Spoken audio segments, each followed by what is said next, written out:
pengobatan alternatif dan medis, mana yang lebih efektif? Nah, dalam dunia kesehatan modern, masyarakat kini dihadapkan pada dua pilihan utama untuk menjaga dan memulihkan kesehatan. Nah, pengobatan medis konvensional dan pengobatan alternatif. Keduanya memiliki kelebihan dan kekurangan masing-masing, serta sering menjadi topik perdebatan di kalangan masyarakat maupun profesional kesehatan.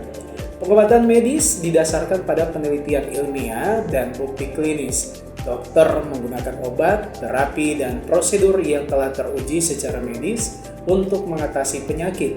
Nah, keunggulannya terletak pada ketepatan diagnosis, pengawasan ketat, dan standar keamanan tinggi.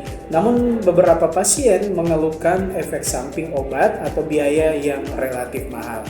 Nah, sementara itu, pengobatan alternatif mencakup metode seperti akupuntur, jamu, refleksi, aromaterapi, hingga terapi energi. Pengobatan ini lebih menekankan keseimbangan tubuh, pikiran, dan jiwa. Nah, banyak orang memilihnya karena dianggap lebih alami dan minim efek samping. Namun, kelemahannya adalah belum semua metode memiliki dasar ilmiah yang kuat atau standar keamanan yang jelas.